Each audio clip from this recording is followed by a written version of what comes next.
Entre los años 592 y 591 se dio una reunión entre los ancianos de Israel y el profeta Ezequiel. La reunión se celebró junto al río Quebar, allá en Babilonia, cuando el profeta y esos ancianos estaban cautivos. En aquella reunión, el profeta recibió una visión, la cual yo titulo Una señal para los que gimen y claman. Abramos la Biblia en el libro de Ezequiel, capítulo 9, versículo 4. Y la palabra del Señor dice: y le dijo Jehová, pasa por en medio de la ciudad, por en medio de Jerusalén, y ponle una señal en la frente a los hombres que gimen y claman a causa de todas las abominaciones que se hacen en medio de ella. Estas fueron las palabras que el profeta oyó de parte de Dios en relación con el sellamiento y destrucción ordenados a 6 ángeles. Veamos el contexto para que lo entendamos mejor desde el versículo 1 ahora. Siempre aquí de Daniel 9, Ezequiel 9. Y clamó en mis oídos, dice el profeta. Y clamó en mis oídos, dice con gran voz, diciendo: los verdugos de la ciudad han llegado, y cada uno trae en su mano su instrumento para destruir. Y he aquí, dice, que 6 varones venían del camino de la puerta de arriba que mira hacia el norte, y cada uno traía en su mano su instrumento para destruir. Y entre ellos había un varón vestido de lino, el cual traía a su cintura un tintero de escribano. Y entrados se pararon junto al altar de bronce. Y la gloria del Dios de Israel se alzó de sobre el querubín sobre el cual había estado al umbral de la casa. Y Jehová llamó al varón vestido de lino que tenía a su cintura el tintero de escribano. Y le dijo Jehová: pasa por en medio de la ciudad, por en medio de Jerusalén, y ponle una señal en la frente a los hombres que gimen y que claman a causa de todas las abominaciones que se hacen en medio de ella. Y a los otros dijo a mis oídos: pasad por la ciudad en pos de él y herid, no perdone vuestro ojo, ni tengáis misericordia. Pero si ustedes notan, la razón de la destrucción para unos y la señal de la protección para otros es motivada por las abominaciones que se hacen en la ciudad de Jerusalén, según dice el verso 4. ¿De qué abominaciones está hablando Dios aquí? Nuevamente, para tener el contexto claro, ¿qué les parece si vamos al capítulo 8 y miramos allí desde el versículo 1 hasta el 17 de qué abominaciones está hablando Dios? Ezequiel 8, versículos 1 al 17. Y aquí encontramos lo siguiente: aconteció en el 6º año, en el mes 6º, a los 5 del mes, que estaba yo sentado en mi casa y los ancianos de Judá estaban sentados delante de mí. Y allí descendió sobre mí la mano del Señor Jehová. Y miré, y he aquí una semejanza que parecía de fuego. Desde sus lomos para abajo, fuego.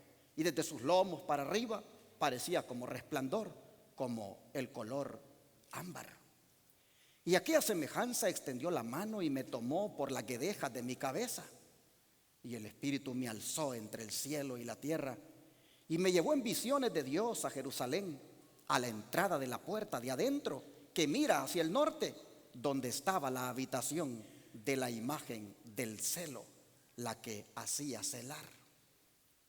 Así que, hermanos, nosotros tenemos aquí que en el santuario donde se adora a Dios se ha introducido un ídolo, conocido acá como la imagen del celo, porque provoca a celos, al Señor. Bueno, pero no se queda hasta aquí el relato. Dice el verso 4. Y he aquí, dice, allí estaba la gloria del Dios de Israel, como la visión que yo había visto en el campo. Y me dijo: hijo de hombre, alza ahora tus ojos hacia el lado del norte. Y alcé mis ojos hacia el lado del norte, y he aquí al norte, junto a la puerta del altar, la imagen del celo en la entrada. Me dijo entonces: hijo de hombre, ¿no ves lo que estos hacen? Las grandes abominaciones que la casa de Israel hace aquí para alejarme de mi santuario. Mas vuélvete aún y verás abominaciones mayores. Hermanos, hay ciertas cosas que se dejan pasar muchas veces en el pueblo de Dios, que alejan a Dios del pueblo. Hay muchas cosas que se dejan pasar en la iglesia que hacen que la presencia de Dios se retire. Aquí nosotros tenemos a la iglesia de aquel tiempo, su liderazgo permitiendo una imagen del celo en la misma casa de culto, y esto haciendo que la presencia de Dios se alejara. Pero ¿quieres ver cosas mayores?, le dice el Señor a Ezequiel. Mira entonces. Bueno, vamos entonces el verso 7 ahora a leer. Y me llevó a la entrada del atrio, y miré, y he aquí en la pared un agujero. Y me dijo: hijo de hombre, cava ahora en la pared. Y cavé en la pared, y he aquí una puerta. Me dijo luego: entra y mira las malvadas abominaciones que estos hacen allí. Entré pues y miré, y he aquí toda forma de reptiles y bestias abominables, y todos los ídolos de la casa de Israel que estaban pintados en la pared alrededor.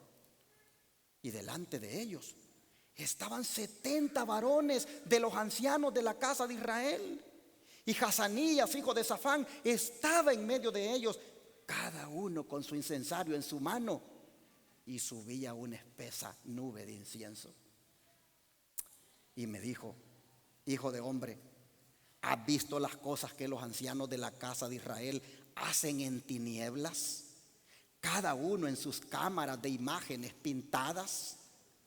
¿Por qué dicen ellos: no nos ve Jehová? Jehová ha dejado la tierra.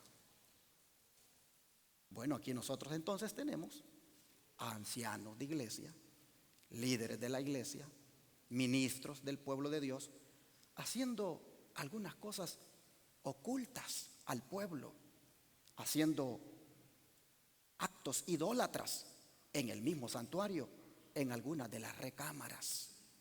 Bueno, sigamos leyendo.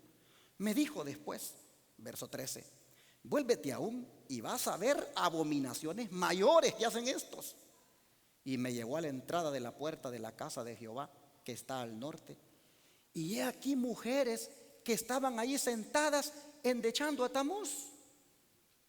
En otras palabras, estaban llorándole allí a una imagen de ese dios babilónico, llorando porque en esos tiempos pues anhelaban porque él resucitara, porque ese dios pues había muerto y era el culpable de toda la resequedad que había en la tierra. Pero en el templo de Jehová, mujeres haciendo este acto de endechar, de llorarle a un ídolo babilónico. Bueno, entonces dice el versículo 15: luego me dijo: ¿no ves, hijo de hombre? Vuélvete aún, le dice, y vas a ver abominaciones mayores que estas. Y me metió en el atrio de adentro de la casa de Jehová, y he aquí junto a la entrada del templo de Jehová, entre la entrada y el altar, 25 varones, sus espaldas vueltas al templo de Jehová y sus rostros hacia el oriente, adorando ¿a quién? Al sol, postrándose hacia el oriente. Y me dijo: ¿no has visto, hijo de hombre? Es cosa liviana para la casa de Judá hacer las abominaciones que hacen aquí, después que han llenado la tierra de maldad y han vuelto a provocarme a ira, y he aquí que se llevan el ramo a su nariz. La expresión del ramo a su nariz ha dado muchos problemas a los intérpretes para poder decir exactamente qué es. Algunos han argumentado que las Biblias antiguas decían de que en sí no era a la nariz de ellos, sino que era a la nariz de Dios, pero que por respeto a Dios mejor escribieron los que escribieron la Biblia, valga la redundancia, dijeron a su nariz. Pero de todas maneras era un acto horrendo, era un acto blasfemo, era algo que verdaderamente provocaba a Dios. Y hermanos, ante estos horrores que hemos leído, el furor de Jehová no puede menos que esperar, no puede menos que arder. Pues vea lo que dice el verso 18. Por tanto, yo también obraré ¿con qué cosa? Con furor. Y no va a perdonar mi ojo, ni voy a tener misericordia. Van a gritar a mis oídos con gran voz. ¿Y qué cosa dice Dios? No los oiré. Hermanos,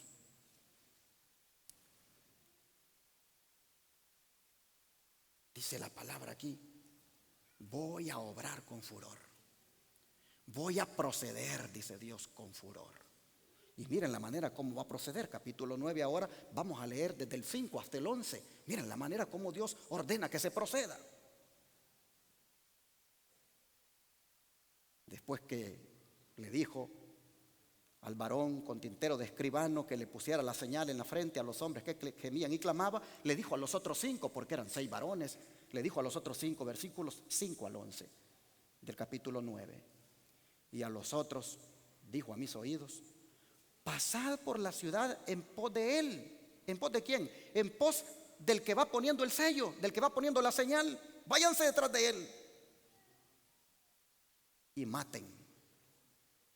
No perdone vuestro ojo, ni tengan misericordia. Maten a viejos, jóvenes, vírgenes, niños y mujeres, hasta que no quede ninguno. Mas a todo aquel sobre el cual hubiere señal, no llegaréis. Y habéis de comenzar desde mi santuario. Comenzaron pues desde los varones ancianos que estaban delante del templo. No deja de impresionarme este versículo 6, cuando Dios le dice a esos 5 ángeles que van a ir matando, que a los que tienen la señal, dice, ni siquiera se les acerquen.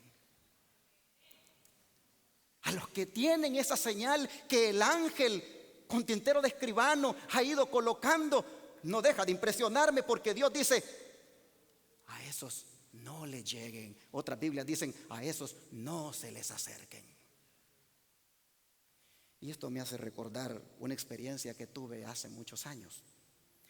Tenía 15 años de edad cuando en mi país, con esa guerra en la cual nos vimos involucrados, me vi, hermanos, prácticamente involucrado sin quererlo en uno de los enfrentamientos entre la guerrilla y el ejército de mi país. Y me recuerdo que estaba en un pueblo llamado Victoria, de un departamento que se llama Cabañas. Habíamos llegado allí a visitar a unas familias nuestras. Estuvimos allí todo el día y allí íbamos a dormir. Al siguiente día nos vendríamos hacia nuestro lugar de donde vivíamos. Pero me recuerdo, hermanos, que a eso de las 7 de la noche se comenzó a oír que ladraban los perros. El lugar donde este servidor estaba era uno de los barrios del pueblo, a las afueritas del pueblo. Pero las casas, lógicamente, ustedes saben cómo son en nuestros barrios, ¿verdad? Están separadas unas de otras y hay solares o yardas o montes, como queramos llamarle, entre unas casas y otras. Y me recuerdo a esa hora de las 7 de la noche, se escuchaba que ladraban perros, ladraban por acá, por allá, por todos lados. Era una de ladrar por todas partes. Y todos sabíamos en la casa que eso era un presagio de algo. Bueno, 8 de la noche, hermanos, y los perros ladraban. Y nosotros decíamos, qué raro, porque todos los perros de todas las casas están ladrando. Hermanos, llegaron las 10 de la noche y escuchábamos que ladraban esos perros. A las 11 de la noche comenzó el enfrentamiento. Los perros ladraban porque la guerrilla estaba acercándose para tomar posesión del pueblo y atacar a la guarnición militar que había en el pueblo. Así que estos guerrilleros estaban llegando, pero en grandes cantidades, al pueblo. Y a eso se debía que los perros ladraban. Cuando ese enfrentamiento comenzó a las 11 de la noche, me recuerdo que las balas zumbaban por el techo. Y todos dijimos, tirémonos debajo de las camas. Tenía 15 años. Y tirados debajo de las camas, hermanos, así permanecimos por mucho tiempo. Pero de repente escuchamos que en las casas vecinas las mujeres lloraban y gritaban. Oíamos que tocaban las puertas y oíamos llantos y gritos. Sentimos cuando la casa vecina la golpearon fuertemente y oímos también los llantos y gritos que allí se expresaron. Yo sabía, hermanos, que entonces la siguiente casa era la nuestra. Pero, hermanos, estoy contando esto por lo que acabo de leer aquí, que dice Dios, ni siquiera se le acerquen. Hermanos, yo estaba temblando. Y a los 15 años, uno, ¿qué puede tener de miedo? Uno sabe que en esa guerra, pues, o te lleva el ejército a la fuerza para que formes parte de ellos, o te lleva a la guerrilla. Entonces, uno es objeto de cualquiera de los bandos para ser incorporado. Interesante, hermanos, cuando sentimos que tocan la puerta. Pero, hermanos, en ese momento escuché cuando alguien dijo, esa puerta no la toques, déjala. Ay, hermanos, sentí una paz. Y así efectivamente, hermanos, hasta como a las 4 de la madrugada terminaron los enfrentamientos y ya nosotros salimos de debajo de las camas para acostarnos como debía ser. Pero al siguiente día empezamos a investigar a qué se debían los llantos, a qué se debían los gritos. Era, hermanos, que todos los chamacos, todos los de 12, 15 años, la guerrilla los estaba sacando de las casas para llevárselos a la fuerza e incorporarlos al ejército. Cuando yo escuché esa voz que dijo, esa casa no la toquen, yo dije, ¿quién sería? Hermanos, averiguamos, tratamos de averiguar y nos dimos cuenta de que en esa casa había vivido un joven que él consideraba esa casa como muy especial, porque cuando él se fue y se incorporó a la guerrilla, allí vivía su abuela. Y él dio la orden, porque a esa altura ya era un comandante guerrillero, dio la orden que esa casa no fuera tocada. Entonces yo estoy contando esto porque cuando dice ese hombre, esa casa no la toquen, yo pienso aquí cuando Dios dice, a los que tengan la señal, no los toquen. A los que tengan la señal, ni siquiera se les acerquen. Oh, hermanos, cómo Dios ama a sus hijos, cómo Dios protege a sus hijos, cómo Dios, cuando quiere preservar a sus hijos, da órdenes explícitas y son obedecidas.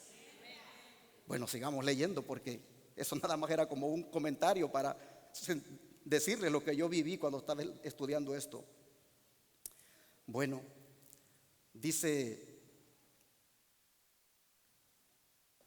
en el verso 6, matad viejos, jóvenes, vírgenes, niños, mujeres, hasta que no quede ninguno. Mas a todo aquel sobre el cual hubiere señal, no llegaréis.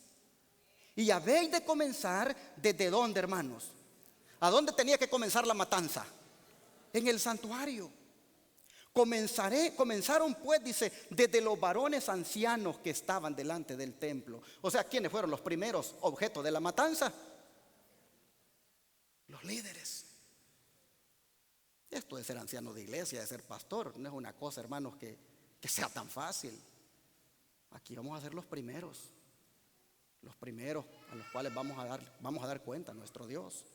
Bueno, dice que, y les dijo, verso 7, les dijo: contaminad la casa y llenad los atrios de muertos, salid. Y salieron e hirieron en la ciudad. Y aconteció que cuando ellos los herían, quedé yo solo. Me postré sobre mi rostro y clamé y dije: ah, Señor Jehová, ¿vas a destruir todo el remanente de Israel derramando tu furor sobre Jerusalén? Y me dijo: la maldad de la casa de Israel y de Judá es grande sobremanera, pues la tierra está llena de sangre y la ciudad está llena de perversidad, porque han dicho: Jehová ha dejado la tierra y Jehová no ve.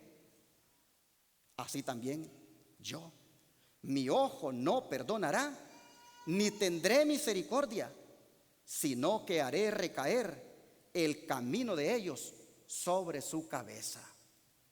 Y he aquí, dice, que el varón vestido de lino, que tenía el tintero a su cintura, respondió una palabra diciendo: he hecho conforme a todo lo que me mandaste.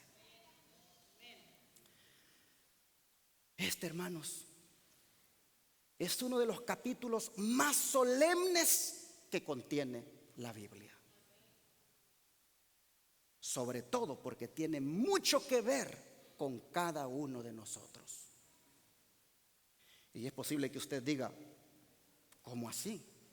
¿Acaso no es aplicable al pueblo de Israel? Sí, pero como ocurre, mis hermanos, con otras profecías, esta, si bien tuvo su aplicación primaria, tendrá una aplicación secundaria. En la aplicación primaria, estos 5 varones con armas destructoras representan a los soldados de Babilonia que estaban ya, hermanos, por venir sobre Jerusalén para destruirla. Y efectivamente llegaron, la destruyeron, quemaron la casa de Dios en esa ocasión, rompieron las murallas de Jerusalén, consumieron a fuego todos sus palacios y destruyeron todos sus objetos deseables. Y para que miremos cómo se cumplieron exactamente las palabras que había dicho Dios de que no dejaran vivos viejos, jóvenes, doncellas, niños y mujeres, hasta que no quedara ninguno. Para que miremos cómo exactamente se cumplió, vamos a 2 de Crónicas, capítulo 36, versículo 17. Vean ustedes aquí el relato de cuando los babilonios llegaron para destruir a Jerusalén. Dice: por lo cual trajo contra ellos al rey de los caldeos, que mató a espada a sus jóvenes. ¿En qué lugar? En la casa de su santuario, sin perdonar joven, ni doncella, ni viejo, ni decrépito.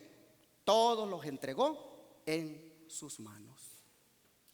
Efectivamente, como Dios había dicho a los 5 ángeles que hicieran, de que no quedaran vivos viejos, jóvenes, doncellas, niños y mujeres, efectivamente así hizo Babilonia, el ejército babilónico, cuando llegó para sitiar a Jerusalén y conquistarla. Bueno, esa es la aplicación primaria de la profecía. Pero dije que esta tiene una aplicación secundaria. ¿Y por qué lo digo? Por esta declaración que les pongo en su pantalla, y que llegó por revelación a nosotros como pueblo. Dice la mensajera del Señor, Elena White: estudie el capítulo 9 de Ezequiel. Estas palabras se cumplirán como literalmente. Y sin embargo, dice, el tiempo pasa y la gente está como dormida. Se niegan a humillar sus almas y convertirse. Así que, hermanos, sí va a haber una aplicación secundaria. Es decir, Ezequiel 9 se va a volver a cumplir. ¿Pero cómo? ¿De qué manera? ¿A qué se refiere Elena White cuando dice estas palabras se cumplirán literalmente? Significa de que van a venir 6 ángeles literales del cielo a visitarnos, y que uno de esos ángeles con tintero de escribano nos va a marcar con tinta en la frente a los fieles, y a los infieles pues se les va a matar. ¿Significa que así se va a cumplir? Claro que no, hermanos. Entonces, ¿qué quiere decir con que Ezequiel 9 se va a cumplir literalmente? Para eso quiero que le pongan atención a esta declaración que está en la matutina Recibiréis Poder, en la página 254. Aquí hay un principio que uno tiene que tomar en cuenta cuando lee los escritos inspirados. Dice: los testimonios mismos serán la clave que explicará los mensajes dados a medida que se explique un texto con otro. Así que para nosotros entender qué quiere decir la sierva del Señor cuando dice que Ezequiel 9 se va a cumplir literalmente, tenemos entonces que esa declaración interpretarla con otra declaración que ella haya dado, que nos permita entender lo que quiere decir. Y miren esta. Cuando esta sierva estaba hablando de los estudios que hizo Guillermo Miller acerca de Daniel y Apocalipsis, vean lo que ella dice. Con profundo interés, dice, estudió los libros de Daniel y el Apocalipsis, siguiendo los mismos principios de interpretación que en los demás libros de la Biblia, y con gran gozo comprobó que los símbolos proféticos podían ser comprendidos.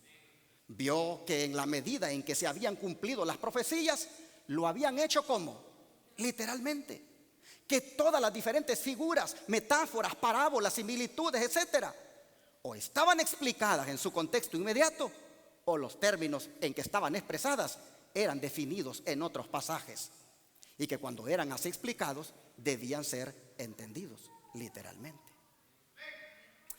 Entonces, ¿qué es lo que se cumple literalmente de Ezequiel 9? No son los símbolos, sino los hechos representados por los símbolos. La literalidad de la profecía está en los eventos que le dan cumplimiento, no en los símbolos que representan los eventos. Todas las profecías, Daniel 2, por ejemplo, Daniel 7, Daniel 8, cuando se cumplieron, tuvieron un cumplimiento literal, aunque estaban escritas en un lenguaje simbólico. Ahora, esta escena de la colocación de una señal en la frente en Ezequiel 9 es la misma escena que Juan miró en Apocalipsis 7. Vamos para allá, para leerlo. Apocalipsis 7 del 1 al 3.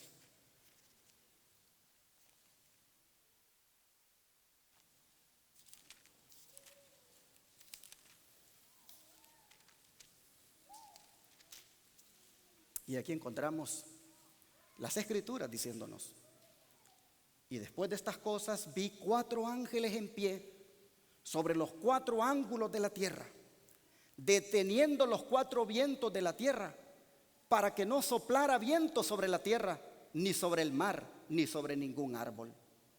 Y vi otro ángel que subía de donde nace el sol, teniendo el sello del Dios viviente, y clamó a gran voz a los 4 ángeles, a los cuales era dado hacer daño a la tierra y al mar. Y dijo: no le hagan daño a la tierra ni al mar, ni a los árboles, hasta que hayamos sellado a los siervos de nuestro Dios. ¿En qué lugar? En sus frentes. ¿Por qué dije que esta escena de sellamiento en las frentes de los siervos de Dios es la misma escena de Ezequiel, cuando se coloca la señal también en las frentes? Por esta declaración inspirada que les pongo en su pantalla, de Testimonio para los Ministros, página 445 y 446. Dice el don de profecía: este sellamiento, hablando de lo que acabamos de leer de Apocalipsis 7, este sellamiento de los siervos de Dios es el mismo que se le mostró a Ezequiel en visión. Juan también fue testigo de esta notable revelación. Y es verdad, hermanos, porque cuando uno hace una comparación de ambos pasajes, uno encuentra varias similitudes, que por falta de tiempo hoy no las vamos a hacer aquí, pero si ustedes lo quieren hacer detenidamente en sus casas, hagan ustedes la comparación y van a encontrar muchas similitudes. Pero volviendo a Ezequiel 9, ¿qué significa la matanza que se hace allí? Pues hermanos, esa matanza que se da en Ezequiel 9 no es otra cosa, hermanos, que la destrucción general de los impíos en ocasión de las 7 últimas plagas y de los sucesos que van a acompañar la segunda venida de Cristo. ¿Por qué lo digo? Por esta declaración que les pongo en la pantalla. Leed Ezequiel 9 del 2 al 7. El mandato es: matad a viejos, jóvenes, vírgenes, niños y mujeres, hasta que no quede ninguno. Pero a todo aquel sobre el cual hubiere señal, no os acercaréis. Y comenzaréis por mi santuario. Comenzaron pues desde los varones ancianos que estaban delante del templo. Dijo Dios: haré recaer el camino de ellos sobre sus propias cabezas. Pero ahora noten, lo puse en rojo para que ustedes miren cómo asocia ese evento con esto. Pronto, dice, se pronunciarán las palabras: id y derramad sobre la tierra las 7 copas de la ira de Dios. Testimonios para los ministros, página 441, 31 y 32. Noten, pronto se pronunciarán las palabras: id y derramad sobre la tierra las 7 copas de la ira de Dios. ¿Y qué estudiante de la Biblia no sabe que las 7 copas no son sino el derramamiento de las plagas? Por lo tanto, hermanos, la matanza de Ezequiel 9 va a ocurrir después del fin del tiempo de gracia, cuando las 7 últimas plagas estén cayendo sobre los que persisten en desobedecer a Dios. Pero ¿sobre quién caerá primero en su segunda aplicación dicha matanza? Bueno, mire lo que el don profético nos revela: la destrucción general de los impíos y el castigo de los infieles dentro de la iglesia no son 2 eventos separados, sino uno solo. El Señor ordena a sus mensajeros, los hombres que tienen las armas de matanza en la mano: pasen por la ciudad, maten viejos, mozos, vírgenes, niños y mujeres, hasta que no quede ninguno, y comenzaréis por mi santuario. Y vea usted lo que está en rojo al final. Aquí vemos que la iglesia, el santuario del Señor, era la primera en sentir los golpes de la ira de Dios. Testimonios para la iglesia, tomo 5, página 196. Así que si Ezequiel 9 se va a volver a cumplir, nosotros ya tenemos que saber que la primera que va a sentir los golpes de la ira de Dios será ¿quién? La iglesia.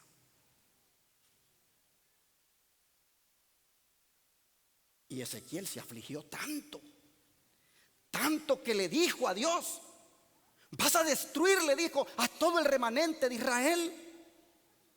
Porque, hermanos, miró a Jerusalén reducida a una ciudad de muertos, y a los sellados eran tan poquitos que dijo: solo yo quedé, dijo. ¿Por qué, hermanos? Porque la gran mayoría del pueblo de Dios murió al igual que los impíos. Así que si esta profecía se va a cumplir nuevamente, a esta altura usted y yo tenemos que preguntarnos: ¿cómo está mi vida delante de Dios? A esta altura usted tiene que hacer un examen, y yo también: ¿cómo estoy caminando en los caminos del Señor? Porque de acuerdo a lo que Ezequiel vio, pues como que era una minoría tan reducida que dijo: solo yo quedé. Eso nos dice entonces de que razón tuvo Cristo cuando dijo: muchos, ¿qué cosa? Son los llamados, pero ¿qué cosa? Pocos los escogidos. Hermanos, nosotros tenemos a esta altura, y yo creo, hermanos, que si hay un día bien especial para hacerlo, es este, cuando se ayuna y se ora. Si hay un día bien especial para uno considerar cómo tiene su vida delante de Dios, es cuando nos apartamos para ayunar y orar. Miren, si la gran mayoría murió junto con los impíos, la gran mayoría del pueblo de Dios, usted se pregunta, mire cuántos habemos aquí. Aquí habemos bastante gente. No está lleno completamente, pero habemos bastantes. Pero usted tiene que preguntarse, de todo este montón de gente que hay aquí, es una minoría la que se va a salvar. ¿Iré a estar yo en la minoría? Dije que este mensaje es uno de los más solemnes que puede haber para el pueblo de Dios. Y es un mensaje, hermanos, que usted no lo puede agotar en un sermón. Son muchos sermones los que usted tendría que predicar de aquí. Porque ahora, hermanos, vamos a la aplicación. Si hasta ahora con lo que ha visto a usted le parece el cuadro bastante, pues, deplorable, ahora vamos a mirar hacia nosotros. Y miren lo que ha sido revelado en cuanto a nosotros. Lo que me hace temblar, dice la sierva del Señor Elena White, es el hecho de que aquellos que han tenido la mayor luz y los mayores privilegios han sido contaminados por la iniquidad prevaleciente. Oh, ¿quiénes han sido contaminados por la iniquidad prevaleciente, hermanos? Los que han tenido mayor luz y los mayores privilegios. ¿Quiénes son esos? ¿La iglesia adventista de la conferencia? Hermanos, somos nosotros. Tenemos una gran luz. Hemos comprendido la verdad presente de una manera que gloria a Dios, porque la hemos comprendido. Pero ante esa luz, hermanos, ante ese grande privilegio, dice que a la sierva del Señor le hace temblar que muchos, dice,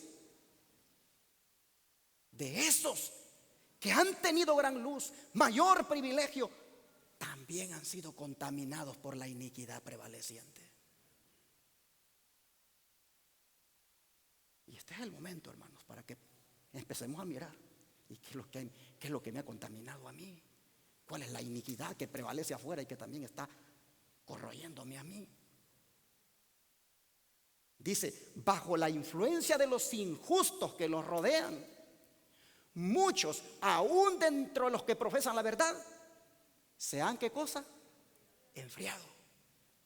Y son arrastrados por la fuerte corriente del mal. Se han enfriado y son arrastrados por la fuerte corriente del mal. Hermanos de la verdad presente, que comenzaron bien el camino, se gozaron con estas verdades y dijeron, gloria a Dios porque mis ojos se han abierto. Pero que tristemente la iniquidad prevaleciente del mundo lo corrompió. Y ahora lo vemos también fornicando. Ahora lo vemos también adulterando. Ahora lo vemos también drogándose.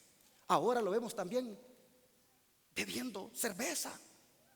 Ahora lo vemos también vestido igual que las mujeres del mundo y los hombres del mundo. Pintadas igual que los del mundo. La iniquidad prevaleciente le arremete.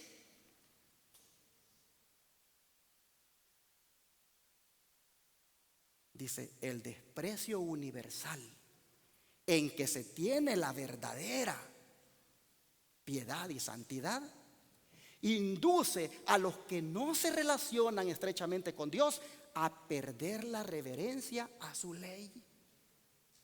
Y sí, porque varios hoy para el mundial, muy de verdad presente, se sentaron a ver los partidos de fútbol en sábado, solo porque México o un país suyo estaba jugando en ese día. Oh, hermanos, ¿cómo han llegado a perder la reverencia por su santa ley? Dice Jehová. ¿Por qué? Porque la iniquidad prevaleciente de afuera te absorbe. Tú también te pones la camisa del Real Madrid y te sientas a ver el partido de ellos. Tú también te pones la camisa de tu equipo y te pones ahí a gritar como que eres un loco delante del televisor y eres de la verdad presente, mi hermano. ¿Cómo es posible? La iniquidad prevaleciente te ha llegado a corromper tanto.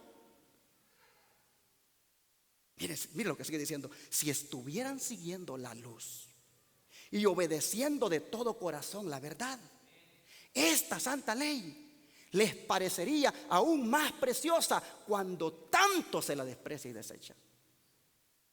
Nosotros, hermanos, el pueblo remanente, tenemos que ver la santa ley de Dios como algo precioso, respetarla, dejarnos santificar por sus principios que están allí.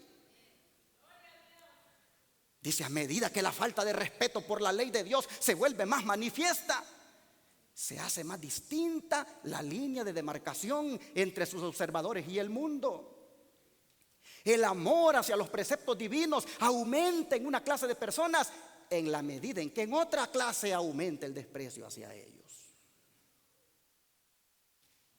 Testimonios para la Iglesia, tomo 5, página 194. Yo les pregunto, hermanos, si en estos momentos la obra de los 6 ángeles de Ezequiel 9 comenzara a hacerse, ¿a cuántos de los que estamos aquí el que tiene el tintero de escribano nos pondría la señal en la frente? ¿A cuántos?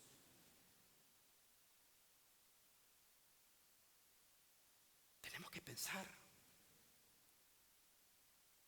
porque ahí estriba, hermanos, ahí estriba cuál va a ser el destino final de nosotros.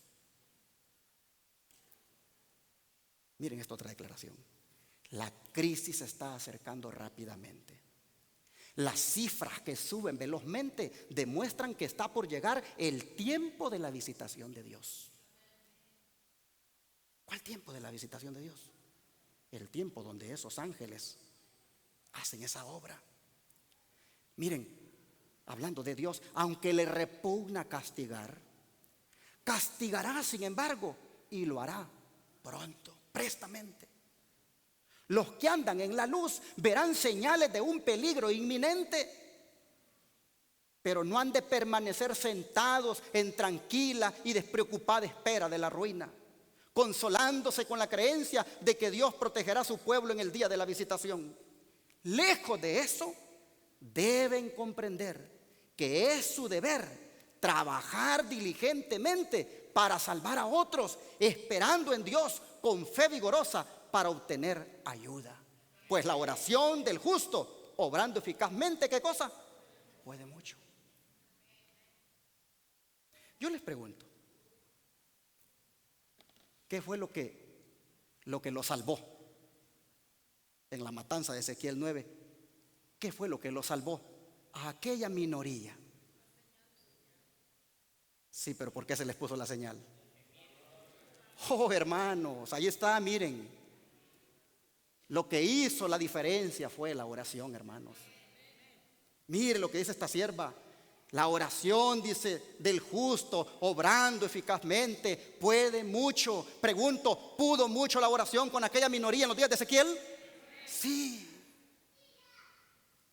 Dijo Dios al ángel cortitero de escribano: ponle una señal a los que gimen. ¿Y qué cosa? Y claman. ¿Qué es gemir? Gemir es orar. Gemir es ayunar. Gemir es sentir dolor, hasta llorar, de ver la condición de cómo anda el pueblo de Dios. Los únicos que fueron salvados cuando cayeron los juicios de Dios fueron los que gemían y clamaban.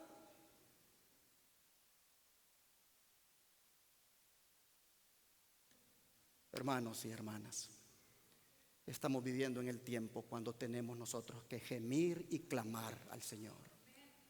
¿Sabe lo que quiere decir clamar?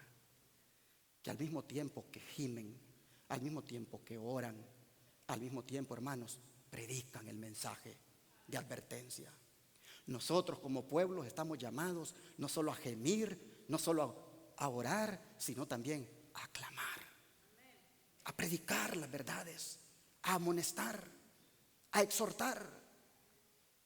A veces la gente confunde esto con criticar. Y dicen, ya están criticando a la iglesia, ya están criticando lo que hacen los líderes. No, no es criticar, es poner en evidencia el pecado de Israel con su liderazgo. Y yo voy a dejar de ponerles ahí en la pantalla porque voy a hacer lo que hacen otros.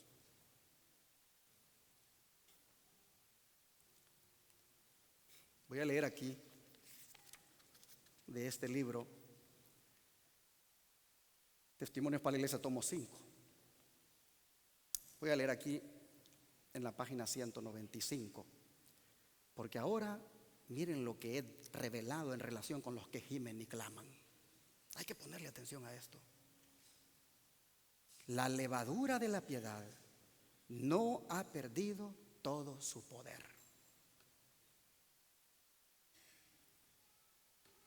¿Por qué dice la sierva del Señor esto? Porque todavía hay personas que hacen lo que debían hacer o lo que hicieron la minoría de los días de Ezequiel. Es decir, todavía hay personas que por la gracia de Dios están gimiendo y clamando. Dios sabe quiénes son. Por eso dice esta sierva, la levadura de la piedad no ha perdido todo su poder. En el tiempo, dice, en que son mayores el peligro y la depresión de la iglesia, el pequeño grupo que se mantiene en la luz estará suspirando y clamando por las abominaciones que se cometen en la tierra. Pero sus oraciones ascenderán más especialmente en favor de la iglesia, porque sus miembros están obrando a la manera del mundo. Nosotros, hermanos, debemos gemir, debemos clamar, debemos orar por todos los que son parte de la iglesia y especialmente por aquellos que no se someten a la palabra de Dios, por aquellos que todavía siguen transigiendo con el mundo, obran a la manera del mundo. Hay que orar. Hay veces que este servidor le echa un vistazo a todos los hermanos. Y como pues tengo el privilegio de conocerlos a todos y sé cómo pues van llevando adelante su vida espiritual, personalmente me entra una gran tristeza cuando pongo mis ojos en aquellos que ya se apartaron del camino, en aquellos que volvieron a la música mundana, en aquellos que volvieron a la pintura, en aquellos que volvieron a andar como anda el mundo. Me entra un gran pesar y yo digo, Dios mío, ¿cómo puedo hacer? A veces les mando un texto y les digo, quisiera ir a visitarte, y me dicen, no, deme mi tiempo. Cuánta tristeza me da. Yo le digo al Señor, Señor, ¿qué puedo hacer? No quieren ni que los visite. Deme mi tiempo. Y mientras tanto, veo que aparece en el Instagram, veo que aparece en el Facebook fotos de lo que andan haciendo en ese tiempo que piden. Y yo digo, Dios mío, ¿para eso quieres tiempo? Oh, hermanos, pero aún así tenemos que seguir orando por ellos, para que sean restaurados, para que abran los ojos, para que como el hijo pródigo vuelvan a la casa de su padre. Dice, no serán vanas las oraciones de los pocos fieles. Cuando el Señor salga como vengador, vendrá también como protector de todos aquellos que hayan conservado la fe en su pureza y se hayan mantenido sin mancha del mundo. Será entonces el tiempo en que Dios prometió vengar a sus escogidos que claman día y noche, aunque sea longánime con ellos. Hermanos, no van a ser vanas las oraciones. Sigamos orando, sigamos clamando por ellos. La minoría en los días del profeta Ezequiel sí sabían lo que estaba pasando en la iglesia, sí sabían lo que estaba pasando con el liderazgo. Habían algunas cosas secretas que no sabían, pero habían muchas que sí las sabían. Pero ¿qué hacían ellos, hermanos? Gemir y clamar por las abominaciones que se hacían.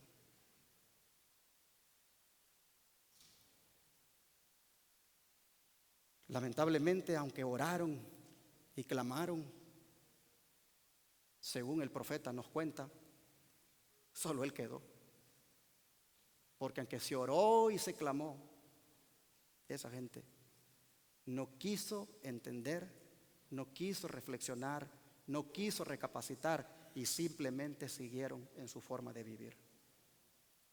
Escuchen, la orden del Señor es: pasa por medio de la ciudad, por medio de Jerusalén, y pon una señal en la frente a los hombres que gimen y que claman a causa de las abominaciones que se hacen en medio de ella. Mire ahora lo que dice acerca de estos que gimen y claman. Estos, dice, que suspiran y lloran, han estado ofreciendo las palabras de vida, han reprendido, han aconsejado y suplicado. Algunos de los que estaban deshonrando a Dios se han arrepentido y han humillado su corazón delante de Él. Pero la gloria del Señor se ha apartado de Israel, aunque muchos perseveraban en las formas de la religión, porque le faltaba el poder y la presencia de Dios. Por eso es que tiene razón cuando evento de los últimos días habla de esa señal.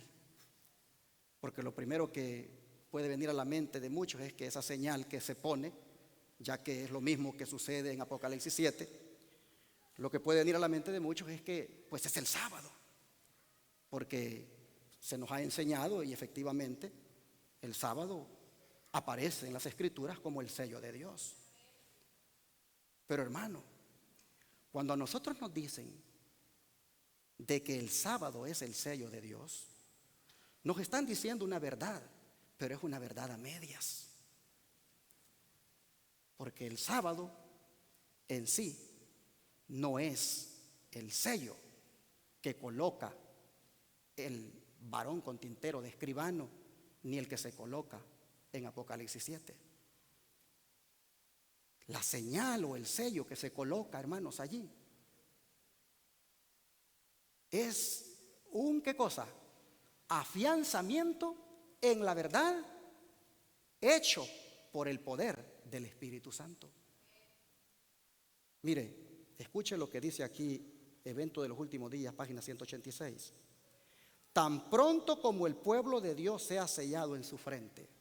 Y ahora escuche. No se trata de un sello o marca que pueda ver. Pregunto, ¿se puede ver quién guarda el sábado, sí o no? Sí se puede ver.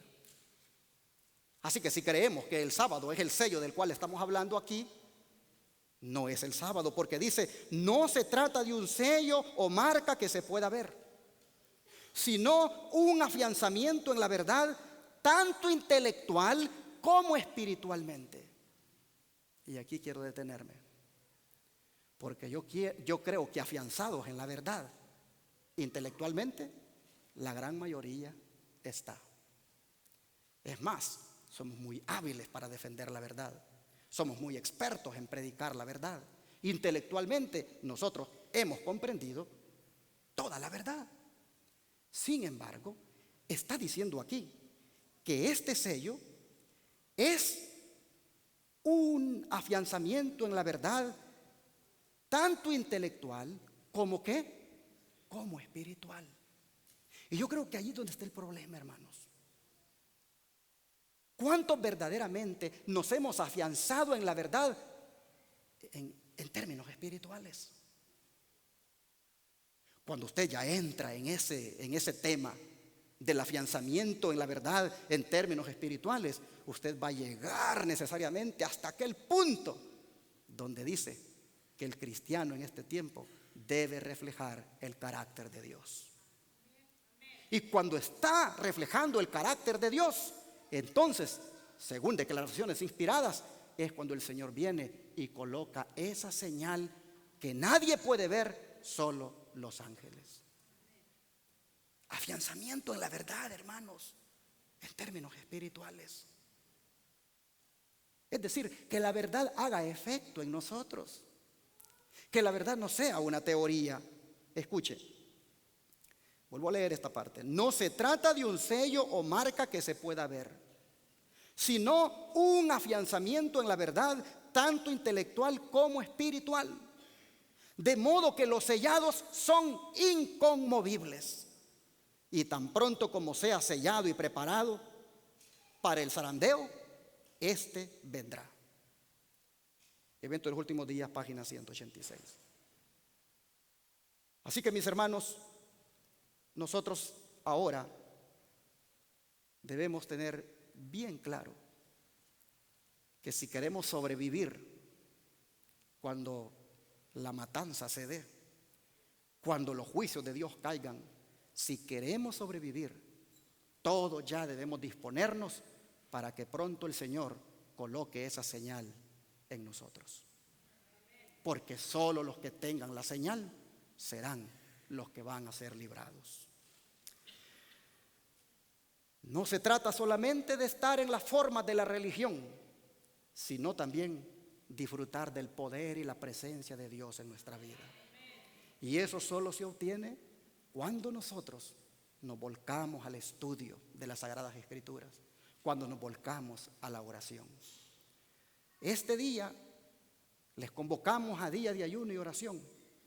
Pero sabe, hermano, que usted puede hacer, sin necesidad de que lo convoquemos desde acá, usted puede hacer su propio día de ayuno y oración. Pero un día de ayuno y oración donde usted no vaya a trabajar, donde usted no vaya a andar en el mall, donde usted esté en su cuarto platicando con el Señor, estudiando las Escrituras, verá qué cristiano más poderoso usted va a ser. Dice, en el tiempo en que su ira se manifieste con castigos, hablando de los que gimen y claman, estos humildes y consagrados discípulos de Cristo se distinguirán del resto del mundo por la angustia de su alma, expresada en lamentaciones y lloros, reproches y amonestaciones. Mientras que otros procuran arrojar un manto sobre el mal existente y excusar la gran impiedad que prevalece por doquiera, los que tienen celo por el honor de Jehová y amor por las almas no callarán para obtener el favor humano. Sus almas justas se afligen día tras día por las obras y conversaciones profanas de los impíos. Son impotentes para detener el torrente de la iniquidad. De allí que se llenen de pesar y alarma. Lloran delante de Dios al ver la religión despreciada en los mismos hogares de aquellos que han tenido gran luz. Y sí, qué padre aquí o qué esposo no siente pesar cuando en su misma casa los que han tenido la luz hoy la rechazan y viven contrario a ella. Qué pesar sin duda experimenta. Se sienten impotentes. Y no queda más, hermanos, que orar. Lloran, dicen, delante de Dios al ver la religión despreciada en los mismos hogares que han tenido gran luz. Se lamentan y afligen sus almas porque en la iglesia hay orgullo, avaricia, egoísmo y engaño de casi toda clase. ¿A dónde lo hay? En la iglesia. Los que gimen y claman, hermanos, oran por todo esto, por el orgullo que está aconteciendo en la iglesia, Por todas estas cosas, hermanos, como la avaricia, el egoísmo y el engaño que prevalecen, los que gimen y claman, oran por todo eso. Les duele. Con razón, cuando Ezequiel miró la mortandad, dijo: solo yo quedé. Porque la verdad es que los que hacen eso, siendo honestos, somos bien poquitos. Y usted dirá, estos mensajes como que pues no le ayudan a uno. Pues claro que te ayudan, hermano, porque te dicen la verdad. Como dijo alguien por allá, no, dijo, yo quiero ir a las iglesias allá de la conferencia, dijo, porque ahí los pastores predican bien bonito, lo hacen sentir bien a uno. Uno sale de ahí bien emocionado, contento, con la paz de Dios. Pero engañado, mi hermano. Porque si no eres de los que gimen y claman por las abominaciones que se hacen en el pueblo de Dios, la señal no será puesta sobre ti, y con toda tu emoción, con toda tu paz que sientes, lamentablemente te vas a perder. En estas iglesias de la verdad presente se caracteriza porque la verdad se dice tal como ha sido revelada, hermanos, en estos libros. Miren, a la ley, al testimonio. Aquí uno no hay para dónde perderse, hermanos. Sigue diciendo el don profético: el Espíritu de Dios que inspira la reprensión es pisoteado. Mientras triunfan los siervos de Satanás, Dios queda deshonrado, la verdad queda anulada. Y ahora escuchen: y los que no sienten pesar por su propia decadencia espiritual, ni lloran sobre los pecados ajenos, van a quedar sin el sello de Dios. El Señor ordena a sus mensajeros, los hombres que tienen las armas de matanza en la mano, pasen por la ciudad en pos de él, hieran, no perdonen su ojo, ni tengan misericordia. Maten a viejos, mozos, vírgenes, niños, mujeres, hasta que no quede ninguno. Pero al que tuviere la señal, no llegaréis. Y habéis de comenzar desde mi santuario.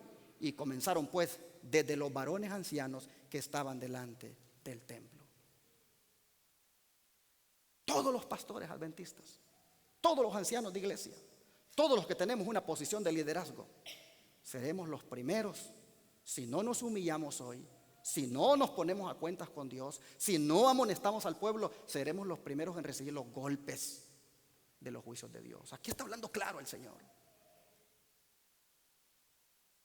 Comenzaron desde los varones ancianos que estaban delante del templo. Escuchen, aquí vemos, dice esta sierva, que la iglesia, el santuario del Señor, era la primera en sentir los golpes de la ira de Dios. Los ancianos, aquellos a quienes Dios había brindado gran luz, que se habían destacado como guardianes de los intereses espirituales del pueblo, habían traicionado su cometido. Y sí, yo creo que tenemos ojos para ver realmente cómo se ha traicionado el cometido. ¿Dónde el liderazgo está llevando a la iglesia? El liderazgo de la iglesia, como Aarón, está juntando al pueblo para sentarse y jugar. Y muchos van contentos allí. Hasta hacen torneos de fútbol y le ponen la Copa Cristo. A ver quién se quiere ganar la Copa Cristo. Y se van dando patadas unos que otros allí para ganar la Copa Cristo. Oh, hermanos, qué triste. Por eso es que recibirán, dice, los golpes, el liderazgo. En la Florida hay un hospital que lleva el nombre del Israel moderno, permitiendo abortos. ¿Y el liderazgo? Callado.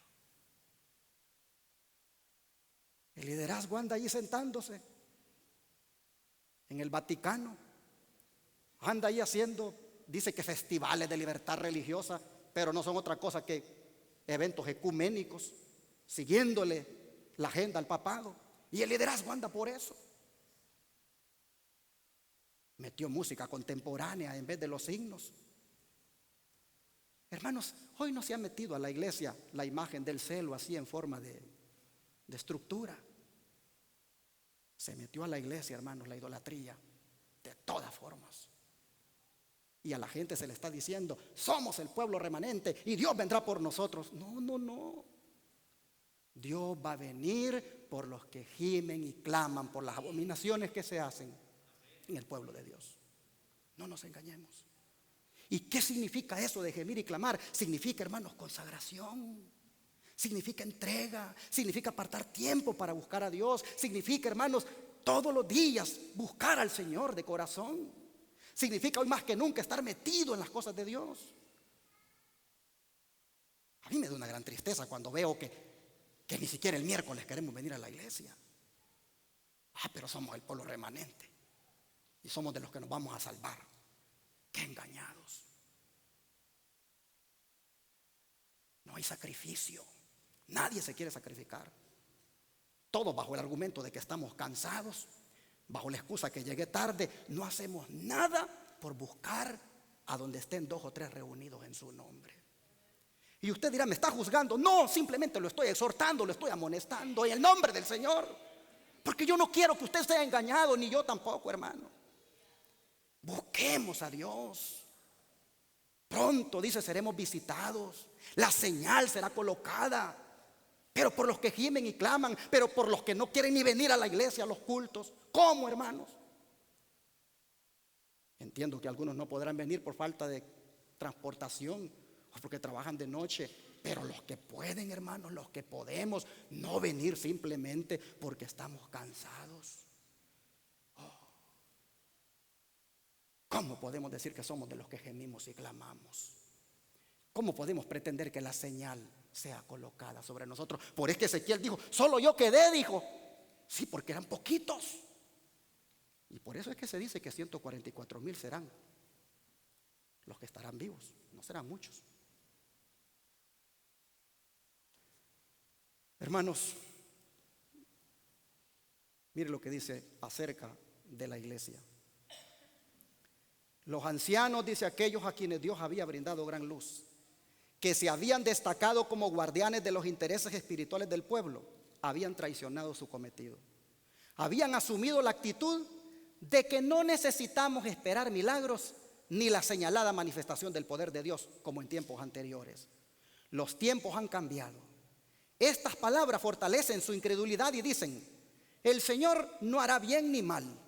Es demasiado misericordioso para castigar a su pueblo. Sí, a veces es posible que no lo digamos con palabras, pero los hechos lo dicen.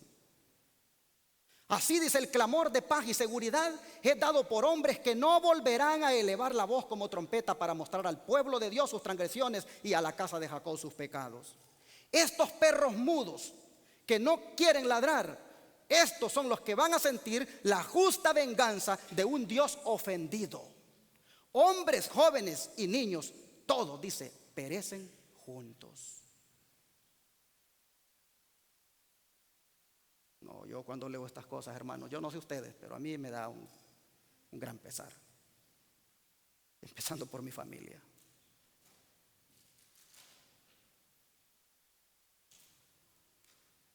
En nuestra familia, hermanos, todos deberíamos de ayunar y orar. En nuestra familia todos deberíamos ir a la iglesia. Como familia, hermanos, consagrándonos, buscando a Dios de corazón. Todos, dicen, niños, jóvenes, hombres, perecieron juntos y perecerán juntos. ¿Por qué? Porque no quisieron escuchar las advertencias de Dios. Escuchen esto: las abominaciones por las cuales los fieles suspiran y lloraban era todo lo que podían discernir los ojos finitos. Pero los pecados mucho peores, los que provocaron los celos del Dios puro y santo, no estaban revelados. El gran escrutador de los corazones conoce todo pecado cometido en secreto por los obradores de iniquidad. Estas personas llegan a sentirse seguras en sus engaños y a causa de la longanimidad del Señor dicen que no ve y luego actúan como que si hubiera abandonado la tierra. Pero Él descubrirá su hipocresía y revelará a otros esos pecados que ellos ocultaban con tanto cuidado. Pecados ocultos. A ver qué hay en esos teléfonos. Solo Dios sabe lo que tú miras en ese teléfono. Solo Dios sabe lo que tú le das like, lo que tú compartes, en qué te entretienes. Solo Dios lo sabe. Son cosas secretas que solo Dios y tú saben, pero que van a ser reveladas en el día del juicio. ¿Y allí cómo vamos a salir?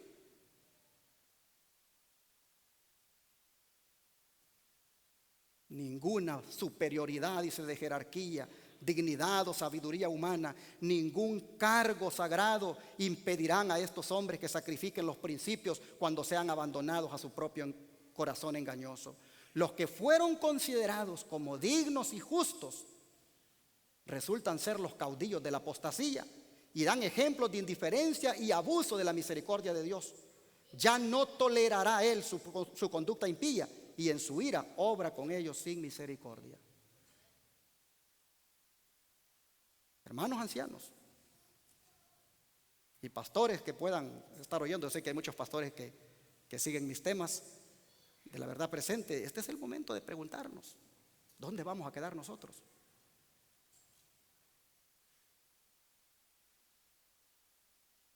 Dice, el Señor de muy mala gana va a retraer su presencia de aquellos a quienes bendijo con gran luz y que sintieron el poder de la palabra administrada a otros. Fueron una vez sus siervos fieles, favorecidos por su presencia y dirección, pero se apartaron de él e indujeron a otros al error y por lo tanto caen bajo el desagrado divino. Acaba de haber una reunión allá en Centroamérica. Y estos de los que está hablando aquí la sierva, líderes, reuniendo a todos los ancianos, le dijo el que estaba presidiendo la reunión, el pastor del Israel moderno: ya no anden llevando los libros de Elena White al púlpito, ya no los anden usando para predicar. Dicen que se armó una revuelta allí entre los ancianos y el pastor porque los ancianos no soportaron que les dijera eso. Pero ahí anda el liderazgo ahora, negándole al pueblo que escuche estas amonestaciones. Oh, hermanos, miren, si estas cosas se leyeran en todos los templos adventistas todos los sábados, ¿cuántos creen que quedaríamos? Pero no se leen porque dicen, es que esos mensajes desaniman, se nos va a ir la gente. Hermano, yo ya te dije, yo prefiero quedarme con 20 o 30 que de verdad nos entreguemos a Dios, que tener un montón que no quiera hacer la voluntad del Señor. O sea, aquí no estamos por número, aquí no estamos por una iglesia próspera en número, estamos por una iglesia próspera espiritualmente, hermano. Y qué triste si se leyera esto, hermanos, a las iglesias. ¿Cuánto hermano saliera los sábados pensando, hoy me voy a consagrar, hoy me voy a entregar? Pero no, salen igual como llegaron. Ya en la noche ya están con esos jeans apretados y salen a los cines. No, qué triste. Pero los pastores serán responsables de eso. Ellos darán cuenta al Señor porque no amonestan al pueblo, no le dicen al pueblo que Dios está buscando un pueblo peculiar, distinto. Escuchen, el día de la venganza de Dios está por sobrecogernos. El sello de Dios será puesto únicamente sobre las frentes de aquellos que suspiran y lloran por las abominaciones que son cometidas en la tierra.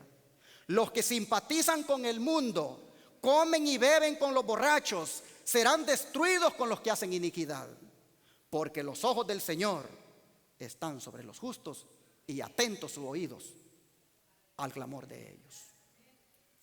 Hermanos, voy a terminar diciendo esta declaración: que nuestra propia conducta determinará si recibiremos el sello del Dios viviente o si seremos abatidos por las armas destructoras. Ya han caído sobre la tierra algunas gotas de la ira divina, pero cuando se derramen las 7 últimas plagas sin mezcla de misericordia en la copa de su indignación, entonces será para siempre demasiado tarde para arrepentirse y hallar refugio. No habrá entonces sangre expiatoria que lave las manchas del pecado. ahorita hay sangre expiatoria. Ahorita es el momento, hermanos, para entregarnos a Jesucristo. Ahorita es el momento para caer rendidos a sus pies y decirle: Señor, perdóname. Oh Señor, quita estas impiedades, estas inmundicias que hay en mí, estos pensamientos sucios, esta pornografía, estas miradas morbosas. Oh Señor, este es el momento para decirle a Él: Padre, límpiame, purifícame. Yo voy a terminar leyendo de la palabra de Dios. Si se gustan ustedes, búsquenlo. La lectura bíblica que tuvimos, primera de Pedro capítulo 1, versos 12 y 13.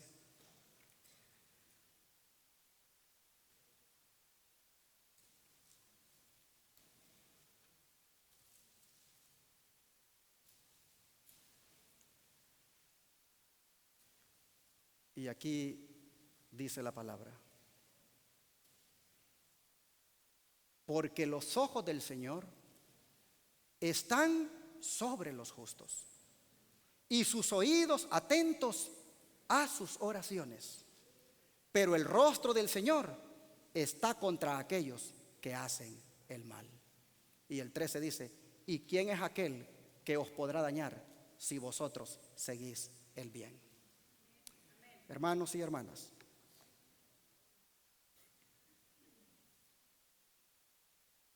¿cuántos queremos que el Señor esté atento a nuestras oraciones? Entonces, hermanos, pongámonos todos de corazón a tener una vida de devoción, a tener una vida de oración. Pongámonos todos, mis hermanos, de corazón a buscar de Jesús. Cuando la iglesia nos convoque a ayuno, estemos todos allí como un solo cuerpo, hermanos, guiados por un solo espíritu. ¿Acaso no dice la Biblia: una fe, un Señor, un bautismo? Es decir, unidad demanda el pueblo de Dios. Hermanos, claramente dice aquí que a los que hacen el mal, el Señor, aunque oren, no les escuchará. Pero a los justos, dice, a los justos Dios está atento a sus oraciones.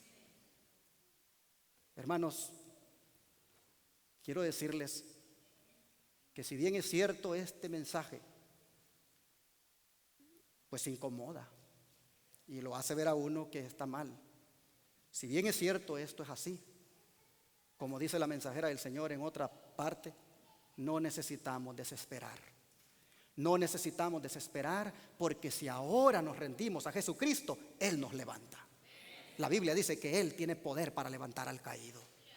Así que todo aquel que haya andado en este tiempo atrás, como andaba el pueblo de Israel de antaño, en sus idolatrías, que no era de los que gimen y claman, y que por lo tanto siente que la señal no le va a ser puesta, todos aquellos que estén en esa condición, hoy, hermanos, pueden cambiar el destino de su vida.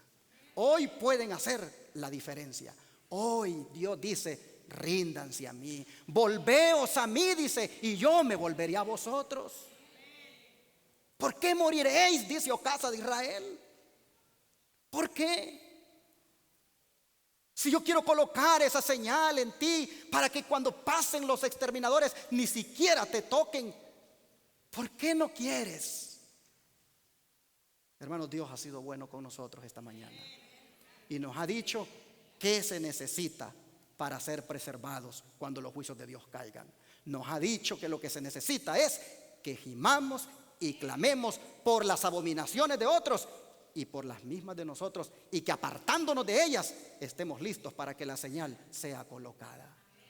Una señal que nadie puede ver, solo los ángeles, y que es el afianzamiento en la verdad en una forma intelectual y espiritual, y que incluye reflejar el carácter de Jesucristo. Voy ahora a preguntar: ¿quiénes de los que están aquí quisieran venir aquí adelante a rendir su vida a Jesucristo ahorita? ¿Quieren venir? ¿Quién quiere venir? ¿Quiénes quieren venir a rendir su vida a Jesucristo aquí adelante? ¿Quiénes quieren decirle: Señor, yo quiero que me pongas esa señal? Yo quiero, Señor, que no me vayas a dejar afuera, que no me vayas a pasar por alto, que me la pongas, Señor. Si hemos entendido, hermanos, de qué se trata, si comprendemos lo que el Señor nos está diciendo, hoy es el momento. Miren qué poquitos.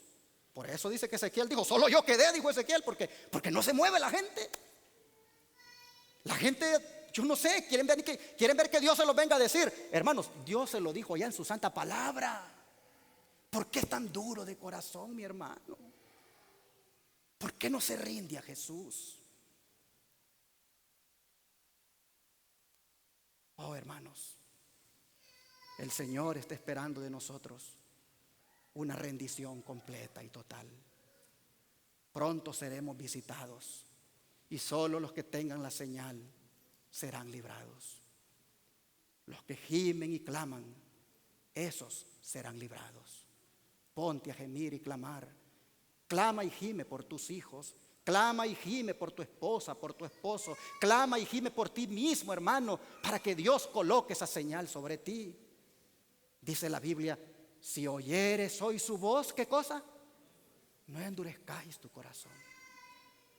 Vamos a arrodillarnos para orar.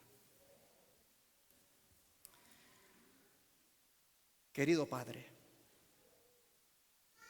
este es un mensaje tan solemne que nos hace ver a nosotros la verdadera condición espiritual en la que debemos estar el día cuando los juicios tuyos se derramen.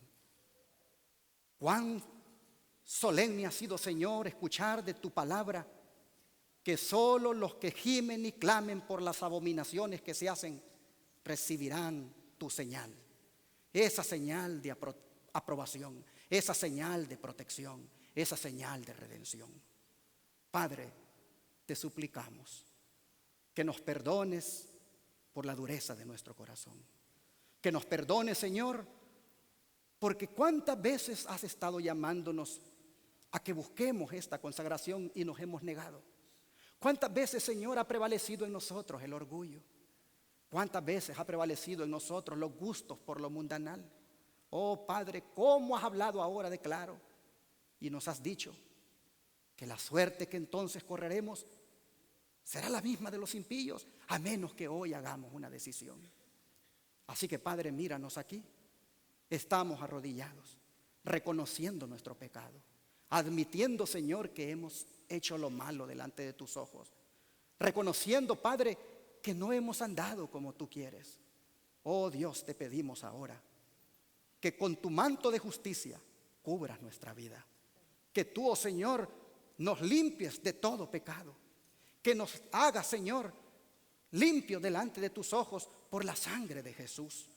Padre, te rogamos que hoy nosotros podamos, a partir de ahora, ser de ese remanente que, aunque es poquito, recibirá finalmente la señal de Dios en su frente. Padre, te ruego que de aquí en adelante gimamos y clamemos por las abominaciones que se hacen, tanto en la iglesia como las que lamentablemente por error podamos hacer.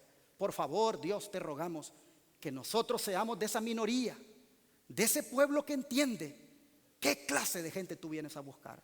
Una gente que esté caminando en santidad. Por favor, Dios, bendícenos, ayúdanos. Te pedimos por nuestros hijos, Señor. Te pedimos por nuestras esposas, por nuestros esposos, por aquellos de nuestra familia, Padre, que han endurecido su corazón. Te pedimos por ellos para que ya no sigan más en esa dureza. Te rogamos, Señor, por ellos para que les abras los ojos. Te pedimos, Señor, por el orgullo que puede haber en nosotros. Te rogamos, Señor, por todas aquellas cosas que te deshonran. Te rogamos, Padre, que tú nos ayudes para que ya dejemos esa manera de vivir. Padre, en esta hora confiamos en que nos oyes, confiamos en que nos perdonas y confiamos en que tu mirada de amor se posa sobre nosotros y nos dice: vamos, hijo, inténtalo de nuevo. He aquí que yo soy tu Dios, que te esfuerzo. He aquí que yo soy tu ayudador. He aquí que yo te sostendré con la diestra de mi justicia. Señor, sosténnos y ayúdanos a vivir de aquí en adelante en santidad, gimiendo y clamando. Te lo pedimos en el nombre de Jesús. Amén.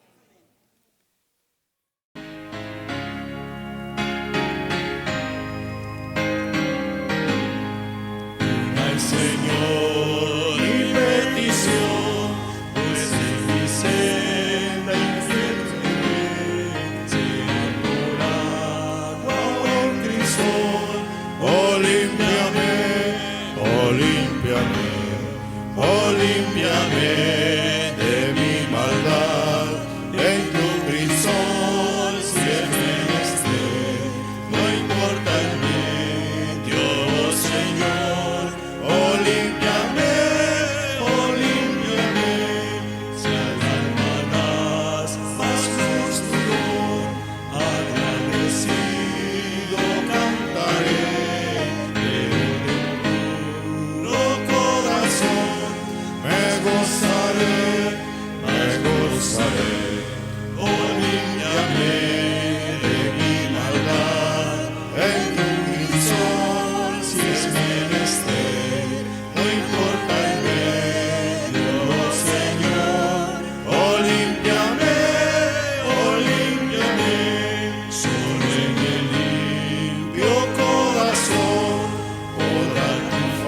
Padre Celestial, así, en forma cantada, te hemos vuelto a decir: límpiame, Señor, límpiame.